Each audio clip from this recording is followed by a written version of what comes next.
We want the ocean to be able to rest, and every minute that there isn't a fisherman in the water actively fishing is an added minute that the ocean can rest and produce fish and grow.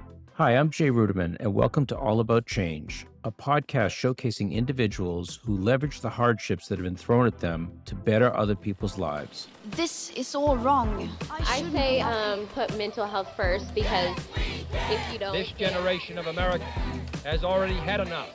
I stand before you not as an expert, but as a concerned citizen. This week on All About Change, Jean Wiener, Executive Director at FoProBiM, the Foundation for the Protection of Marine Biodiversity. I don't think you can go anywhere in Haiti now and not find some type of plastic somewhere, even on the furthest reaches of certain mountains where you think it would be pristine. Jean was born and raised in Haiti. Over the years, he saw his country transformed by conflict and also by pollution. But addressing the problem has been easier said than done. At first, we were really met with a lot of anger and disdain. Despite gaining ground with local governments and establishing himself as the nation's most acclaimed environmentalist, the fight to clean up Haiti is confronting Jean with some impossible dilemmas. I would never expect someone to come up to me and say, okay, you have to stop doing your job for just simply a month or two, because it'll be, how am I going to feed my family? How am I going to send kids to school and all of that? Thank you so much for joining us on All About Change. I'm very excited to speak to you. I've learned a lot about your work. First, let me start off by asking you, you grew up in Haiti. Can you tell us what that was like? In Haiti, we were not really one of the poorer families in the country, to put it simply. I was able to grow up and go to private school, have a really good education. The situation while I was growing up was very different, clearly, than what it is now. And for me, growing up, things were not bad. I mean, we had a good life with the family. We participated in community activities. Growing up, went to the beach a lot. And that's where my love for the environment and for the coastal and marine ecosystems came in. Can you, Jean, talk a little bit about the natural beauty of Haiti for most of our listeners who probably have never been there, and perhaps go back to when you were a child and you visited the ocean and what the country looked like then and what is the situation ecologically now? Well, we'll start when I was a kid. To me, being a kid growing up in Haiti was just amazing. The treat of being able to go to the beach all the time with my parents practically every weekend was just something which really guided my future. That led me to talking to local fishermen, talking to sailors, talking to everyone working in the coastal and marine environment. Back then, at least, I know that things had already begun to deteriorate, but beautiful, non-polluted beaches, incredible seafood, conch, lobster, snapper, and other things you can think of, beautiful mountain forests, and everything you can think of as an idyllic Caribbean country. But slowly over the years, even in the short time frame of up until I was probably 17 or 18 years old, even in that time frame, the realization that less fish were becoming available to the fishermen, seeing marine debris wash up on the shores, plastics, toothbrushes and sandals and plastic bags and all of that type of trash starting to wash up on the beaches. I don't think you can go anywhere in Haiti now and not find some type of plastic somewhere, even on the furthest reaches of certain mountains where you think it would be pristine. We've tried to do beach cleanups in certain areas where almost the entire beach is just plastic. We kept on digging down and removing trash, and the deeper we dig, the more trash we'd find. So there are places where the beaches are just entirely made of plastic debris now. Don't get me wrong, There are still a lot of places where beaches are beautiful, sandy, water is great, but we do have a lot of the normal problems which are developing now around the world, which should not be normal, with a lot of plastic waste everywhere. I've heard you talk about the snapper, the fish that was caught when you grew up, and now seeing fish the size of your pinky. What is the situation of marine life in Haiti right now? Haiti, at least in the Caribbean, is probably the most overfished country in our region. And that has a lot to do with the poverty, with the extreme poverty which Haiti is going through, which it is experiencing.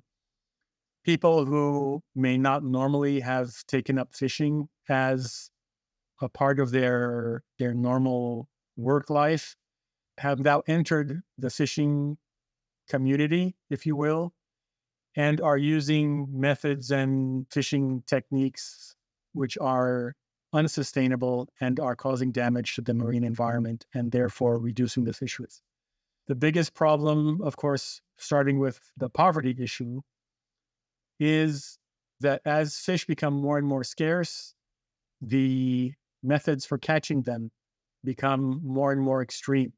So if you had, just a quick example, if you had a fishing net, for example, which had a 5-inch mesh and there are less and less fish, your natural processing is going to be, well, if I can't catch fish because the mesh is 5 inches, I'm going to make it smaller. And then you make it smaller and you catch a little bit more fish. And then that becomes a little bit less. And that cycle repeats itself and repeats itself. And now people are fishing in many places with mesh sizes of about 1/4 of an inch, to a point where it's often joked about that they're fishing with bed sheets because the mesh sizes have gotten so small. So that is causing serious issues in which fish that would normally be allowed to grow to a marketable size, depending on the species, of course, but to a nice marketable size, are now being harvested at, as you said, pinky size. You can't even clean those fish to be able to put them, for example, in a plate with rice. What is primarily done is that they're almost used just as seasoning. They're put in a sauce and a gravy whole. It's almost like flavor cubes or something. We've seen buckets and wheelbarrows full of this type of catch, where if those fish were left to grow to adult size, instead of selling for maybe the equivalent of $10 US, you would have easily $4,000 or $5,000 worth of fish if those fish were allowed to grow to normal size. And it becomes a question of, again, the poverty. How do you tell someone not to catch something that they're going to eat for that day, or which is going to be able to provide for their family for that day, or to send a kid to school, or to pay a medical bill? Yeah, I know that you've said in the past, often when you approach people who are involved in fishing, you're approaching with a full belly and they're on an empty belly. And that's a very difficult conversation. People have to survive. And I believe that the average income in Haiti is $1 a day. So, how do you approach people who are overfishing and say, if you hold back on the fishing for a while and let the fish grow, that will benefit you? When at the same time, as you said, they have to feed their families. Yep, that's our biggest problem, of course. I would never expect someone to come up to me and say, okay, you have to stop doing your job for just simply a month or two. Because it'll be, how am I going to feed my family? How am I going to send kids to school and all of that? So you're dealing with a situation in which you can't even ask for a delay of 1 day. So what we try to do is, on one hand, try to provide the fishers, the fishing communities, with alternative methods of fishing, which are more environmentally friendly and sustainable, so that they can catch larger fish and hopefully less of them, so that the fish can reach reproductive age and grow to a decent size. while also, on the other hand, providing them with other methods, what we call alternative income generating methods, such as breadfruit flour, apiculture, beekeeping, and hopefully we're going to be able to get into mariculture, which is seaweed farming soon as well. So being able to provide the alternatives is key. One of our biggest issues, even along those lines, is that we're dealing almost entirely with peer pressure. Because of the weaknesses in the government, there's no law enforcement available whatsoever. So it's left to us to try to convince the fishers that this is a better way to do what they're doing without relying on any type of penalties whatsoever from the government if they don't abide and participate in this type of change.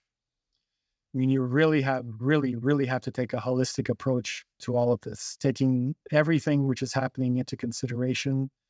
Because if you just try to pick out one component here and there, it's not going to work. The rest is going to fall apart. So, to the extent that you feel comfortable, Haiti's going through potentially the worst time in its history right now. Can you talk a little bit about that? Sure. For the past few years, we could say probably 3, 4, or 5 years even, the security situation in the country has continued to deteriorate. This culminated a couple of years ago, actually, July 7th, 2021, with the assassination of our president. And from then, gangs have taken over large swaths of the capital, Port-au-Prince, and have engaged in extortion, kidnapping, rape. If the gangs come to invade us, we will defend ourselves. We have our own weapons. We have our machetes. We will take their weapons. We will not run away. Mothers who want to protect their children can send them elsewhere. And we must remember also that 99.99% of the people who are in Haiti right now have nothing to do with this. They just want to get on with their lives, take their kids to school in peace. It's really a tough situation. I'm always extremely saddened whenever I think about it. When I'm doing my field work, it's in my face all day long. And we're just hoping for some type of outcome in which peace can be reestablished. When you're in the field and your organization is working, does the political situation infringe upon your work at all? In a lot of what we do, the situation has begun to deteriorate in terms of our ability to interact and even to trust a lot of the local government officials. Again, we try to work with them as best as we can, but there is a lot of corruption at many different levels. And it's our ability, I think, to be able to determine when we're being the target of a shakedown, if you will, because we are often in that position where local government officials will, hedge and haw and ask us, can you help us out with this? Can you help me out with that? Can you provide a participation, in quotes, from FoProBiM to undertake this or that activity for which they can get credit and gain brownie points with the local communities. So it's a delicate dance in trying to not participate in the corruption and yet being able to undertake our work and keep everybody happy at the same time. So it's already an extremely difficult situation working in Haiti, and having this added to it is really making work very, very difficult.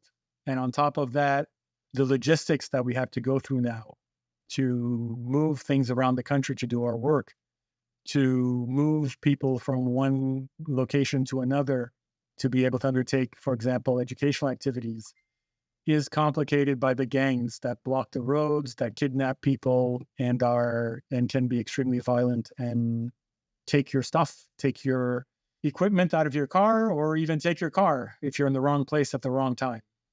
It sounds extremely challenging for your staff, and I'm sorry for the situation that your country is going through, and hope that things will get better.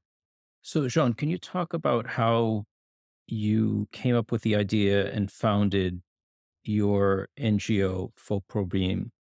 And was the focus of your work trying to influence legislation in Haiti or trying to change facts on the ground through operations?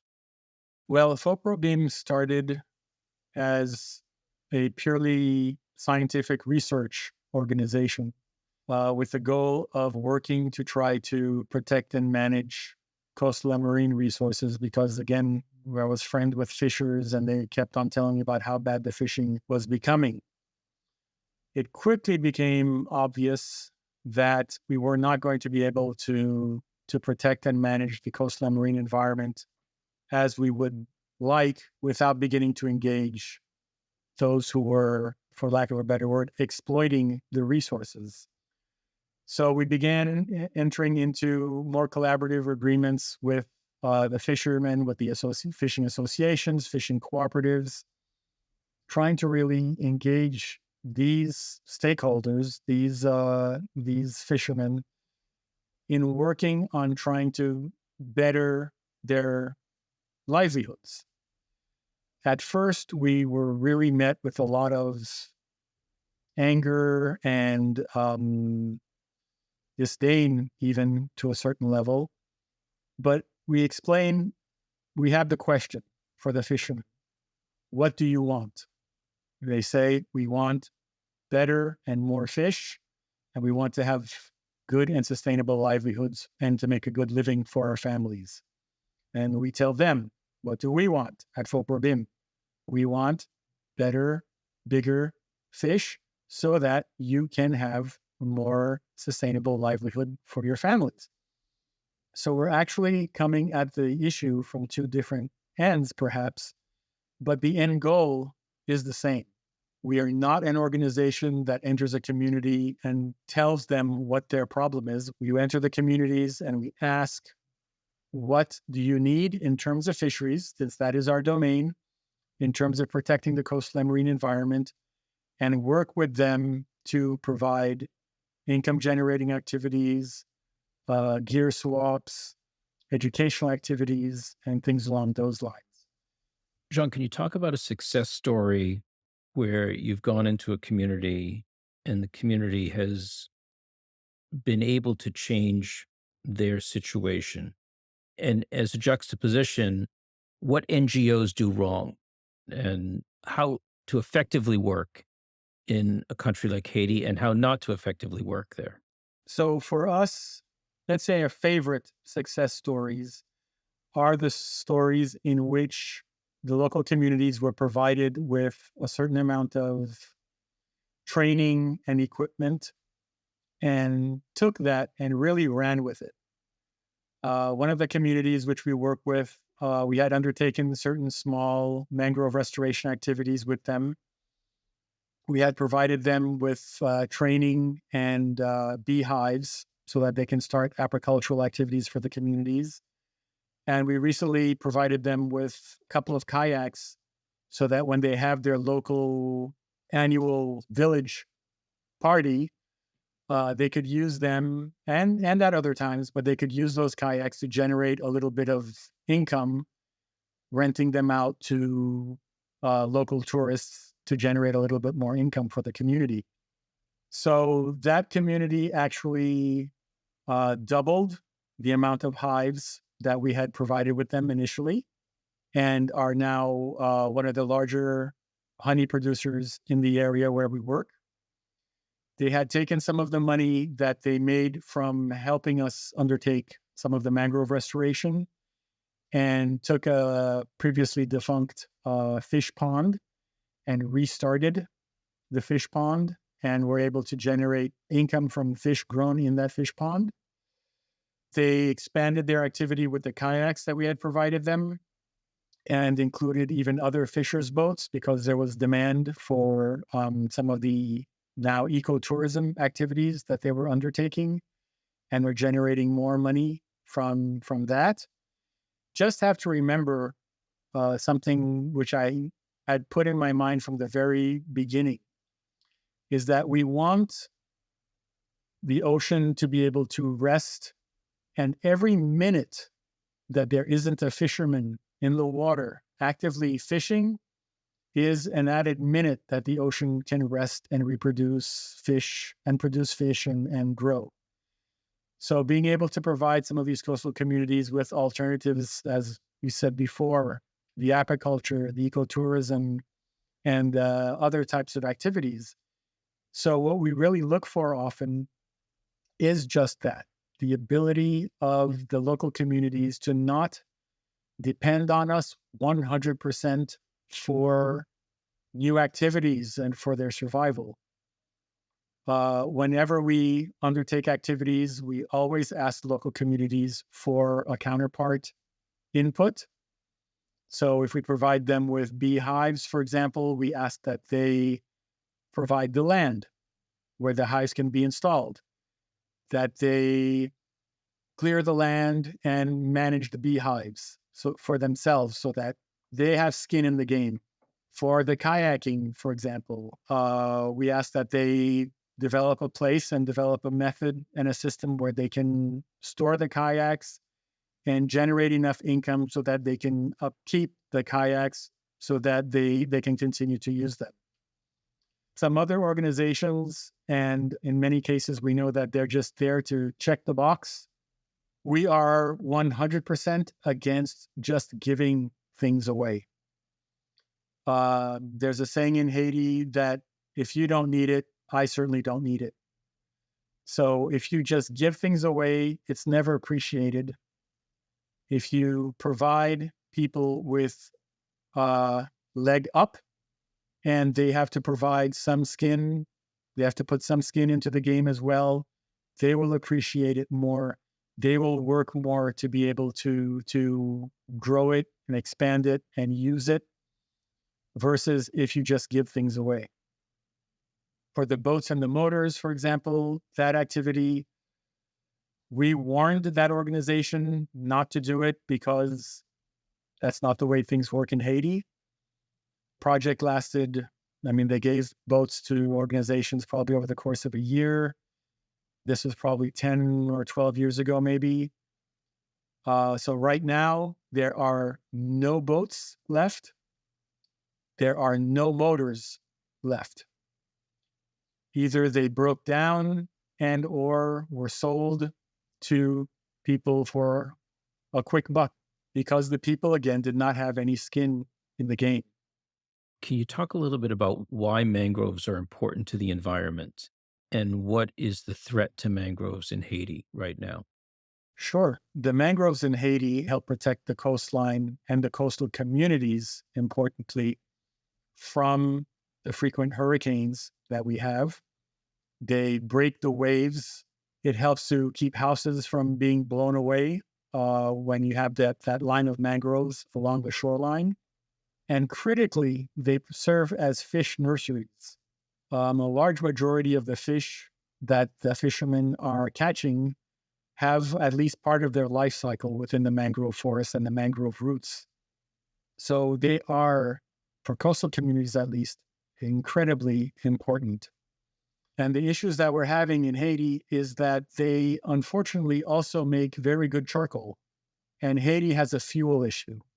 We're still using pretty much just wood, either raw wood or wood transformed into charcoal in order to provide fuel for cooking primarily. And we're losing, I think estimates are anywhere from 2.5% to 5%. We're losing that amount of mangrove forest cover every year in Haiti as it's being converted into charcoal. We are replanting mangrove forests. I think we're probably up at about 2 million trees at this point over our past couple of decades. But we don't want either to be planting mangrove trees just to have them cut down and turned into charcoal. So we undertake educational activities and again, provide with alternatives and really try to explain to local communities the importance of the mangroves to protecting their lives when there's an event such as a big hurricane. Let's talk about one of the successes that your organization has had in creating the first marine conservation area in Haiti, the Three Bays Protected Area. How did that become a reality, and what does that mean for the country? Well, as we'd like to say, we're an overnight success. It only took us 30 years to succeed in doing that. Haiti has had protected areas on land for decades, I think back into the 1930s even. I had always found it weird that we were a tropical Caribbean island. And at that point, the only island in the Caribbean that did not have a marine protected area. And we're not managing or trying to manage or protect our coastline marine resources, which are an absolutely critical part of our country and always has been. We're an island, so we have the ocean, we have beaches, we have coastline marine resources, which need to and should be protected. So a lot of lobbying, if you want to call it that, begging and pleading was more like it, to government officials over the years. And finally, I think the stars aligned, and we ended up with a government that was open to being able to develop marine protected areas, as well as at that time, I think a lot of the international donors were also behind being able to develop Haiti's first marine protected areas. So a lot of preparation, a lot of research, a lot of documents in terms of why this should be done, where they should be done. And just moving forward with that was really probably the capstone of what we've been able to do and the legacy that we'll be able to leave behind. Our outlook on that was kind of the saying, if you build it, they will come. And what we felt was that if we were able to establish the protected areas and show that there was not only government interest, but other local interest from NGOs and other stakeholders to develop a protected area, a marine protected area, that the support would follow, whether it be from local communities, whether it be from local organizations or the international organizations. And that has certainly been the case. We've been able to draw in support from a lot of different sectors to be able to engage with local communities inside the protected areas and to be able to move forward with a lot of the initiatives which we've been doing for the past decades. How can people get involved with your organization? And what can our listeners do who are motivated to try to do something to improve the situation in Haiti? Well, for us, we do take donations at FoProBiM.org, FoProBIM.org. And that does help us move forward with a lot of our activities. But there are so many people, and I've spoken to so many Haitians, both inside and outside of Haiti, who want to help but don't really know how, and others who are really moving forward with a lot of their initiatives and trying to get things going, whether it be businesses to help local people, education activities for schools, health activities, and those types of things. Everyone has a skill. And if you could tap into that skill and put it to work, and if you can't, on the other hand, join a group which is helping out. And you can pick which sector you'd like to help them the most in. We know right now that the situation in Haiti is very difficult. A lot of people would like to go down and help, but are afraid to. And if you can't, then again, all of these different organizations are there and have people on the ground and are doing really, really good stuff. Well, Jean, I want to thank you so much for being my guest on All About Change. Thank you for all the work that you've done over the course of your life to protect the marine environment in Haiti. Thank you so much, and I really appreciated our discussion. Thank you, Jay. Au revoir, but not goodbye. Jean's work is unique, but he shares a lot in common with other activists I've spoken to. The strive for change often collides with basic human survival needs. The situation in Haiti is complicated. What do you think should be done? Tweet us at jruderman and let us know what you think. That's our show for today. Come back in 2 weeks. We're going to stick with the oceans for another episode. Emily Penn, who is an ocean activist, will teach us about the surprising link between microplastics, pollution, and female health. Today's episode was produced by Kim Wong, with story editing by Yochai Tal and Mijan Zulu. To check out more episodes or learn more about the show, you can visit our website, allaboutchangepodcast.com. If you like our show, spread the word. Tell a friend or family member, or leave us a review on your favorite podcasting app. We would really appreciate it. All About Change is produced by the Ruderman Family Foundation. Special thanks to our production team at Pod People: David Zwick, Grace Pina, Morgan Foos, Brian Rivers, and Amy Machado. That's all for now. I'm Jay Ruderman, and we'll see you next time on All About Change.